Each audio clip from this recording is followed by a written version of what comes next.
감사합니다. 요즘 전쟁이 자꾸 확산되는 것 같고 또 그 영향이 우리 미국에도 있을 것 같다는 그런 두려운 마음이 많은 사람들 마음속에 있는 것 같습니다. 전쟁에 대한 두려움뿐만 아니라 우리는 일생을 살아가면서 언제나 이 두려움과 싸우면서 살아가야 하는 우리의 삶의 모습을 발견합니다. 근데 특별히 오늘 본문의 말씀은 이스라엘 사람들이 우상을 섬기고 하나님을 떠나 하나님 말씀에 불순종할 때 이사야 선지자를 통해서 그들의 죄를 책망하고 그들이 앞으로 큰 고난을 받을 것이라고 하는 것을 예언하셨습니다. 그 가운데 하나님께서는 오늘 이 본문의 말씀을 주셨습니다. 죄 때문에 심판을 받고 죄 때문에 고난을 받을 것이라고 하는 그 와중에 왜 이 말씀을 주셨을까 하는 생각을 해봤습니다. 하나님께서는 이스라엘 백성들이 하나님을 떠나 죄를 범했지만 우상을 섬기고 하나님 말씀에 불순종했지만 그래도 여전히 하나님은 그들을 내 양떼들이다, 내 백성이다 그렇게 생각하셨다는 거죠. 그래서 여전히 그들을 사랑하고 계시다는 거죠. 그래서 그들에게 이 약속의 말씀을 주시는 겁니다. 그 백성들이 그런 어려움과 고난 가운데 있다 할지라도 믿음을 잃지 않기를 바라는 주님의 그 간절하고 따뜻한 사랑을 오늘 이 말씀을 통해서 저는 기억해 봅니다. 이 구절은 이스라엘 백성들에게만 주신 약속이 아니라 오늘날 이 땅을 살아가는 모든 하나님의 백성들에게 주시는 동일한 약속이라고 생각합니다. 왜냐하면 하나님은 과거나 현재나 자기 백성들을 대하시는 방식이 언제나 동일하신 분이시기 때문에 그렇습니다. 우리도 언제나 죄와 함께 더불어 살아갑니다. 사실 이 두려움이 어디서부터 왔는가 하는 것을 성경은 죄 때문에 왔다 이렇게 말씀하십니다. 아담과 하와가 에덴 동산에서 하나님의 축복 가운데 가정을 이루고 행복하게 살아가고 있었습니다. 그런데 사탄이 와서 이들에게 죄를 짓게 유혹을 합니다. 하나님을 의심하게 하고 하나님이 따먹지 말라고 한 금단의 열매 선악과를 따먹게 했습니다. 하와가 하나님의 말씀을 거역하고 사탄의 미혹에 빠져서 하나님께서 하지 말라고 했던 그 선악과를 따먹고 그리고 그 남편이신 아담에게도 그 선악과를 먹게 합니다. 그들이 이제 눈이 밝아져서 자기들의 벗은 것을 알게 되고 제가 하나님 앞에 죄를 지은 것을 알게 되면서 두려워하여 숨었다고 얘기합니다. 모든 죄는 모든 두려움의 근본입니다. 그래서 성경은 죄의 결말은 사망이라고 말씀하고 있습니다. 우리 인간들은 모두가 다 죄 아래 있고 그래서 죽음의 두려움을 가지고 있습니다. 사실은 우리 예수 믿는 사람은 죽음의 두려움을 가지지 않아야 되죠. 왜냐하면 우린 죽으면 더 좋은 데 가잖아요. 천국에 가잖아요. 이 땅과 비교할 수 없는 곳에 하나님과 함께 영원토록 하나님이 우리에게 준비하신 아름다운 곳에 가서 살게 될 것입니다. 그것을 우리가 믿는 사람들이 크리스찬들입니다. 그럼에도 불구하고 우리는 죽음에 대한 두려움이 있습니다. 왜 그럴까요? 우리는 아직도 여전히 죄 가운데 있기 때문에 그렇습니다. 또한 우리는 이별의 두려움이 있습니다. 사랑하는 사람이 우리 곁을 떠나가는 그것이 우리에겐 참 두려움입니다. 또한 실패의 두려움도 있습니다. 내 사업이 잘 될까? 내가 지나갈 수 있을까? 내 가정은 온전히 행복하게 살아갈 수 있을까 하는 그 두려움이 언제나 우리들에게 있습니다. 이런 모든 상황 가운데서 하나님은 우리들에게 오늘 말씀하십니다. 두려워하지 마라. 내가 너와 함께 하겠다. 내가 내 하나님이지 않느냐. 내가 너를 굳세게 하리라. 참으로 너를 도와주리라. 내가 참으로 나의 의로운 오른손으로 너를 붙들어 주겠다고 약속해 주십니다. 우리는 이 약속을 믿어야 합니다. 우리는 이 약속을 확신해야 합니다.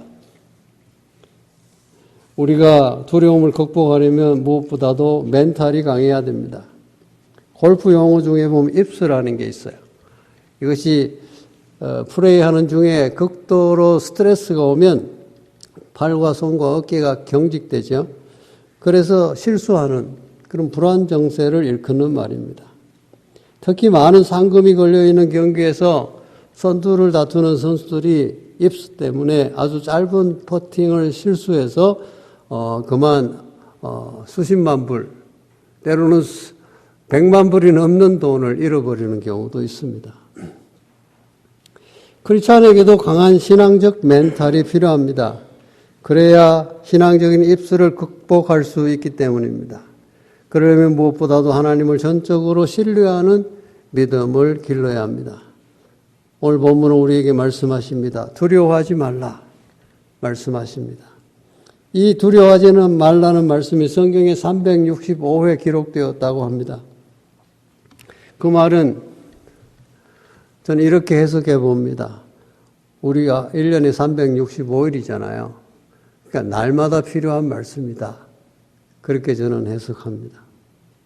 어제도 두려워하지 말라는 말씀이 필요했습니다. 오늘은 필요 없을까요? 오늘도 필요한 말씀이죠. 내일은 필요 없을까요? 내일도 필요하고. 계속해서 날마다 우리는 이 두려워하지 말라고 하는 하나님의 약속의 말씀을 붙잡고 우리가 이 험한 세상에서, 이 죄악된 세상에서 이겨나가야 한다고 주님은 우리에게 말씀해 주고 있습니다. 그 두려워하지 말라는 말씀이 365회나 기록되어 있지만 특별히 그 중에 가장 힘이 되는 말씀이 오늘 본문의 말씀이 아닌가 생각해 봅니다. 두려워하지 마라. 내가 너와 함께 함이니라. 놀라지 말라. 나는 내 하나님이 됨이라. 내가 너를 굳세게 하리라. 참으로 너를 도와주리라. 참으로 나의 의로운 오른손으로 너를 붙들리라. 마치 따발총을 쏘듯이 단발로 쏟아지는 이 하나님의 말씀은 언제나 누구에게나 정말 큰 위로와 힘과 격려가 되는 말씀입니다. 두려움은 인간의 모든 죄 때문에 우리 잠재의식 속에 깊숙이 내재되어 있는 감정입니다. 아무도 이 두려움에서부터 해방되어 자유로울 수가 없습니다. 김정은이가 얼마 전에 푸틴 만나러 러시아에 갔다 왔잖아요. 근데 거기서 제공해주는 호텔에서 앉았대요. 그 어디서 잤냐고 그랬더니 그 자기가 타고 간 열차, 그 방탄이 잘 돼 있는 그 열차에서 잤대는. 왜 그랬을까요? 죽을지도 모르니까. 그래서 자기는 거기서 잤다. 그렇게 얘기합니다. 모든 걸 다 가진 것 같잖아요. 그런데도 두려움이 있습니다. 푸틴은 두려움이 없을까요? 푸틴도 지금 두려워서 전쟁을 하는 거예요. 어떻게 보면. 우리 모든 부정적인 감정의 저변에 깔려있는 감정, 이 두려움입니다. 창세기 3장에 보면 아담과 하와가 금단의 열매를 따먹은 후에 하나님의 음성이 들리자 그분의 낯을 피해서 에덴 동산 나무 사이에 숨었습니다. 그때 하나님이 찾아오셨죠. 아담아, 내가 어디 있느냐 물었습니다. 그때 아담이 이렇게 대답했습니다. 제가 동산에서 하나님의 음성을 듣고 벗었으므로 두려워하여 숨었나이다. 이랬어요. 아니, 벗었으면 부끄러워서 숨었습니다. 이래야 되잖아요. 근데 두려워해서 숨었다. 이렇게 얘기하고 있습니다. 죄인인 우리의 마음속에는 자신이 의식하든 의식하지 못하든 그 누군가를 또는 그 무엇인가를 두려워하는 공포심이 깊이 도사리고 있다는 사실을 잘 보여주는 대목이 아니겠습니까? 이렇게 우리 안에 내재되어 있는 공포심은 다양한 상황에서 다양한 모습으로 표출됩니다. 우리 건강을 해치기도 하고 또한 하는 일을 망하게 하기도 하고 또 앞으로 한 걸음도 나가지 못하게 하는 그러한 일을 우리에게 가져옵니다. 정도가 심하면 공황장애가 일어나기도 합니다. 공황장애는 근거 없는 두려움이나 공포로 인한 심리적 불안 상태가 보통 경우보다 심하게 그리고 오래 지속되는 증상을 말합니다. 영어로는 패닉 어택이라고 얘기합니다. 갑자기 밀어닥치는 가슴 울렁증입니다. 이러한 증세가 있으면 정상적인 생활의 지장을 받게 되므로 많은 사람들이 그 활동을 하지 못하게 됩니다. 아예 집 밖에 나오지도 못합니다. 꽁꽁 집에 숨어 있습니다. 연예인들 중에도 공황장애로 인해서 한참 잘 나가다가 그만 그 모든 활동을 중단하고 쉬는 자들도 있다고 하는 얘기를 듣습니다. 이러한 공황장애가 오면 일단 의사를 만나고 약물 처방을 받는 게 좋습니다. 그러나 보다 근본적인 처방은 하나님을 전적으로 신뢰하는 믿음을 갖도록 노력하는 것입니다. 하나님을 온전히 신뢰하지 못하기 때문에 우리는 불안하고 초조해지며 급기야는 두려움에 휩싸이게 되기 때문입니다. 저는 미국 화폐에 새겨져 있는 In God We Trust라는 문구가 참 마음에 듭니다. 하나님의 존재를 믿어도 정작 그분을 신뢰하지 못하는 자들이 많이 있습니다. 여러분들이 다 하나님을 존재를 믿으니까 여기 나온 거 아닙니까? 예배 드리고 아니면 이 시간에 집에서 뭐 TV나 보고 낮잠이나 자고 뭐 놀러 다니는 게 좋지 왜 이 시간 나와서 예배를 드립니까? 하나님의 존재를 믿잖아요. 그런데 정말 여러분이 그 하나님을 온전히 신뢰하십니까? 또 그 얘기는 다른 거죠. 마치 부모님의 존재를 믿지만 신뢰하지 못하는 자녀들이 있는 것과 마찬가지입니다. 어떤 목사님의 얘기를 들었는데 그 목사님이 열심히 목회 활동을 했습니다. 부목사로 젊은 시절에 그렇게 했어요. 그런데 갑자기 암이 걸렸어요. 그러니까 뭐 일을 할 수가 없죠. 교회에서도 이제 그만 일을 하게 되고 생활도 어려워지고 여러 가지로 참 어려운 가운데 그는 하나님 앞에 이렇게 기도했습니다. 하나님, 내가 열심히 일을 했잖아요. 신학교도 가고 목사가 되라 그래서 목회도 하고 내가 그동안에 열심히 제가 정말 했습니다. 그런데 왜 제게 이런 일이 생깁니까? 그렇게 해도 응답이 없는 거예요. 여전히 병이 나고 병이 아프고 이제 병원에 가니까 뭐 6개월밖에 못 산다고 얘기 진단이 나왔습니다. 그때 그의 마음속에 깊은 기도의 시간으로 들어가게 되었습니다. 내가 너무 바빠서 그동안 하나님을 찾지 않았구나. 그래서 기도하는 중에 하나님을 만나게 되면서 하나님의 음성을 듣게 됩니다. 네가 정말 나를 신뢰하냐? 네가 나를 믿고 나를 의지하고 주의 일을 한다고 했지만 네가 정말 온전히 나를 이 시간 신뢰하느냐 하는 그 주님의 음성을 듣게 됩니다. 그때 그는 회개하게 되고 내가 그동안 하나님을 믿는다고 하나님 말씀을 전하기도 했지만 그리고 믿으라고 권면도 했지만 내가 정말 이 상황이 되었을 때 하나님을 온전히 신뢰하지 못했음을 회개합니다. 고백하고 주님 앞에 모든 걸 다 내려놓기로 했습니다. 하나님, 저 데려가시면 좋습니다. 가겠습니다. 고쳐주시면 또 열심히 앞으로 남은 일 하겠습니다. 그렇게 모든 걸 다 내려놓고 하나님을 전적으로 신뢰하고 기도하기 시작했습니다. 그런데 몸이 점점 회복이 됐습니다. 6개월밖에 못 산다는 사람이 점점 몸이 6개월이 지나도 괜찮은 거예요. 병원에 가서 보니까 검사를 해보니까 암 세포가 없어졌다는 거예요. 그래서 얼마나 그는 하나님 앞에 감사와 찬양과 영광을 돌렸다는 얘기를 들어봅니다. 우리가 실제로 이런 어려운 상황에 부딪히면 누구나 다 정말 하나님을 온전히 신뢰하느냐 못하느냐 거기에 내가 있다는 것을 알게 되는 거죠. 평소에는 열심히, 저도 그렇죠.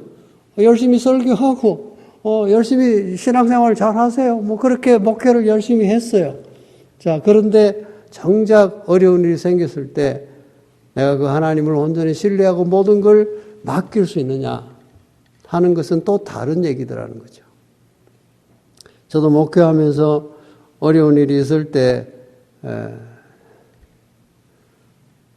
제가 목회를 계속 해야 되느냐 말아야 되느냐 하는 그런 어려운 일이 있을 때가 있었습니다. 그때 하나님께서 저를 찾아오셔서 말씀하십니다. 내가 너와 함께 하지 않냐? 뭐가 그렇게 두려우냐? 사람이 두려우냐? 너를 괴롭히는 그 사람들이 두려우냐? 아니면 지금 이 상황이 두려우냐? 그때 제가 회개하고 하나님 앞에 다 내려놓기로 했습니다. 그러고 나서는 제 목회가 참 잘했다 못했다를 떠나서 편안해졌어요. 사람을 의식하니까 참 힘들더라고요. 이 목회라는 게 우리 김성수 목사님도 마찬가지겠지만 사람을 다루는 거잖아요. 그러니까 사람은 전태만상이야. 한국서 다 그래도 한가닥 하시던 분들 여기 오신 거 아니에요? 미국까지 올라오면 그냥 웬만한 애가 오겠습니까? 근데 와서 보니까 이게 말도 안 통하죠. 여러 가지 문화적인 장벽이 있죠. 여기 적응하는데 힘들죠. 그 힘든 걸 어디다가 해결할 게도 없고, 그리고 교회 오면 만만한 게 목사더라고. 그래가지고, 목사에게 대드는 거죠. 그럼 목사는 그걸 다 받아줘야 돼요. 어쩔 수 없어요. 그런데 이 모든 것을 그 사람을 보면요, 참 힘들어요. 그게 미워요. 저게 왜 나한테 저렇게 하나? 내가 지한테 무슨 억한 심정이 있는 것도 아니고, 내가 잘못한 것도 없는데, 손해를 끼친 것도 없는데, 왜 나한테 이렇게 하나 생각하면 이해가 안 가고, 막 미워지는 마음이 생기는 거예요. 근데 하나님께 다 맡기고 나니까 그 영혼이 불쌍한 거죠. 그리고 저분이 얼마나 힘들었으면 내한테 와서 저렇게 할까. 이런 생각을 하니까 불쌍한 거죠.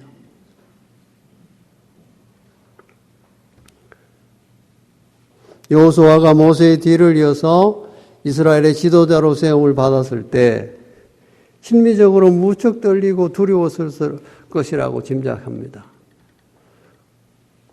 자기의 영원한 멘토였고 스승이었던 위대한 지도자였던 모세를 따라다니며 수종들었던 그 여호수아가 이제 그 모세가 가시고 난 다음에 자기가 그 후계자가 됐는데 자기에게 맡겨진 그 짐이 너무 막중한 거예요.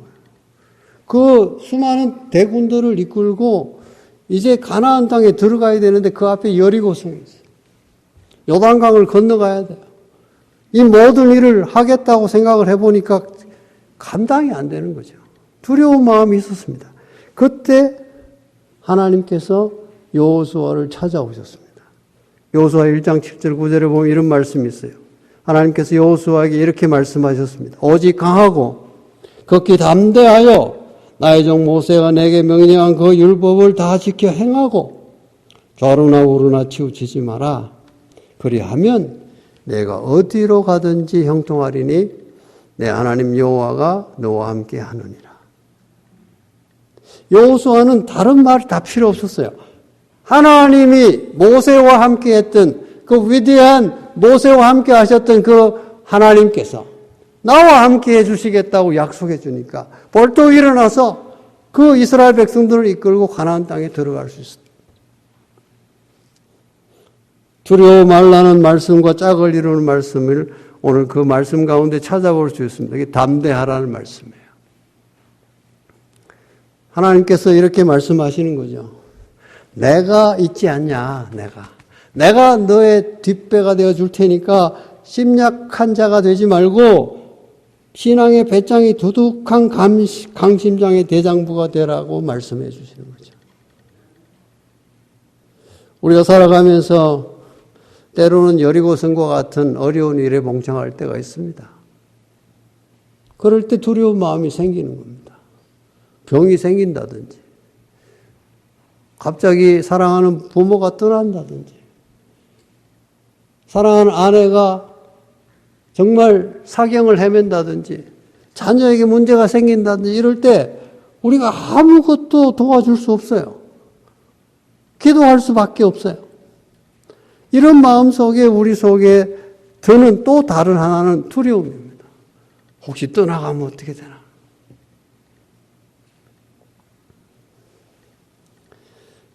바울의 얘기를 보겠습니다. 바울이 복음을 전하다가 감옥에 갇혔어요.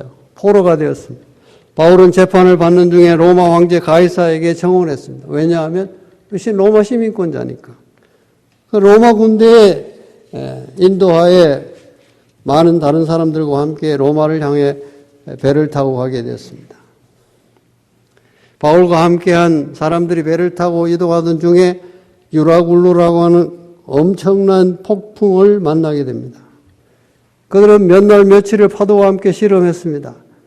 모든 무거운 물건들을 다 바다에 던지고 이제는 정말 앞으로 나갈 힘도 없습니다. 사도행전 27장 20절에 보면 그 상황을 이렇게 얘기하고 있어요. 여러 날 동안 해도 별도 보이지 아니하고 큰 풍랑이 그대로 있음에 구원의 여망마저 없어졌더라. 희망이 없다 이 말이에요. 폭풍이 얼마나 심했든지 여러 날 동안 햇빛도 보지 못했고 별도 보이지 않았습니다. 늘 바다를 항해하던 전문 선원들도 이제는 포기했습니다. 우리가 살아날 수 있을까? 우리가 살아서 다시 육지를 밟을 수 있을까? 그럴 수 없다는 거죠. 이제 바울과 함께 배에 탄 사람들 중에 어느 누구도 구조될 것에 대한 희망을 갖지 못했습니다. 모두가 절망했습니다. 인생이 끝났다고 생각했습니다. 이제는 가족들과도 다시 만날 수 없다. 이제는 내가 하던 일도 더 이상 할 수 없게 됐다. 내 생명은 이제 여기서 끝나는구나. 바다에 빠져서 고기 밥이 되는구나. 이렇게 생각하니까 끔찍한 거예요. 그러나 한 사람 바울에게는 그들의 생각과 달랐습니다. 왜 그렇습니까? 바울에게는 하나님이 계셨습니다. 사도행전 27장 22절부터 25절에 보면 바울은 이렇게 말합니다. 내가 너희를 권하노니 이제는 안심하십시오. 너희 중 아무도 생명에는 아무런 손상이 없겠고 오직 배뿐입니다. 내가 속한 바 곧 내가 섬기는 하나님의 사자가 어젯밤에 내 곁에 서서 말씀해 주셨습니다. 바울아 두려워하지 마라. 내가 가이사 앞에 서야 하겠고 또 하나님께서 너와 함께 항해하는 자를 다 내게 주셨다 하였으니 그러므로 여러분이요 안심하십시오. 나는 내게 말씀하신 그대로 되리라고 하나님을 믿노라. 바울은 바다에 대한 지식이 없어요. 배를 항해하는 기술도 없습니다. 그러나 바울에게는 그의 삶을 인도하시는 하나님이 계신 것이죠. 바울아 두려워하지 마라. 내가 반드시 가이사 앞에 서야 하리라. 사랑하는 여러분, 주변 사람들이, 주변의 전문가들이 이제 다 끝났다고 말할 때 나의 하나님을 바라보시기 바랍니다. 주변의 모든 사람들이 그것은 안 된다고 절망을 할 때 나의 주님을 바라보고 주님 앞에 나오시기 바랍니다. 나의 하나님을 바라보고 두려워하지 마십시오. 기운을 내십시오. 오늘 주님께서 우리에게 분명히 약속해 주었습니다. 두려워하지 마라. 내가 너와 함께 하겠다. 놀라지 마라. 나는 내 하나님이니라. 내가 너를 강하게 하리라. 참으로 내가 너를 도와주리라. 참으로 내가 내 의의 오른손으로 너를 떠받쳐 주리라. 미국 대공황 때 루즈벨트 대통령이 두려움에 떨고 있는 국민들에게 한 유명한 연설 중에 이런 말이 있습니다. 우리가 두려워해야 될 유일한 대상이 있는데 그것은 두려움 그 자체다. 이렇게 얘기했습니다. 그렇습니다. 두려움은 사탄이 우리에게 준 선물이에요. 그래서 우리 모든 삶을 패망으로, 죽음으로 이끌어가는 거예요. 그래서 이 두려움을 우리가 가슴에 품고 있으면 안 되는 거예요. 왜? 사탄이 준 거잖아요. 하나님이 주는 것으로 대체해야 되는 거예요. 하나님은 우리에게 무엇을 주신 거예요? 평안을 주신 거죠. 하나님 앞에 나오면 그 모든 두려움을 내려놓고 하나님이 나와 함께 하시기 때문에 내가 승리하리라 믿을 수 있는 것이죠. 우리가 두려움을 이길 수 있는 이유는 우리가 죄로부터 자유할 때 두려움에서 이길 수 있습니다. 요한일서 1장 9절에 보면 만일 우리가 우리 죄를 자백하면 저는 미쁘시고 의로우사 우리 죄를 사하시며 우리를 모든 불의에서 깨끗하게 해주신다고 약속해 줬습니다. 사랑하는 여러분, 우리는 다 죄인이에요. 여전히 죄 가운데 살고 있습니다. 앞으로도 죄를 지을 겁니다. 그러나 우리가 죄로부터 자유로울 수 있는 이유가 무엇입니까? 예수님이 이 땅에 오셔서 여러분과 저의 앞으로의 모든 죄를 다 통틀어서 십자가에 지시고 돌아가셨잖아요. 우리가 그것을 믿잖아요. 그래서 우리가 그 하나님을 믿고 예수 그리스도를 믿으면, 그리고 내 모든 죄를 자백하면 우리는 모든 죄로부터, 모든 불의에서 깨끗하게 해주시겠다는 거예요. 그러니까 우리는 죄로부터 자유로워졌잖아요. 그래서 우리는 죽음에서도 자유로워지는 거예요. 그리고 두려움에서부터 자유로워지는 거예요.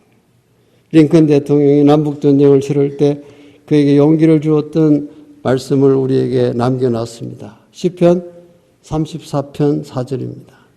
내가 여호와께 구하매 내게 응답하시고 내 모든 두려움에서 나를 건지셨도다. 기도하겠습니다. 하나님 아버지 감사합니다.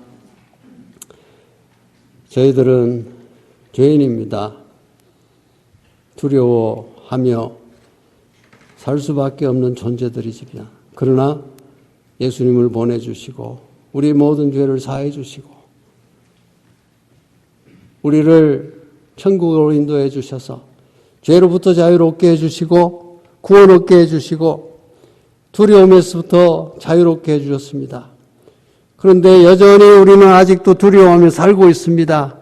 하나님 아버지, 이제는 오늘 주님이 주시는 이 약속의 말씀을 붙잡고 믿고 확신하고 모든 두려움으로부터 자유로워지는 승리하는 삶을 살아가는 우리 모두가 되게 하여 주시옵소서.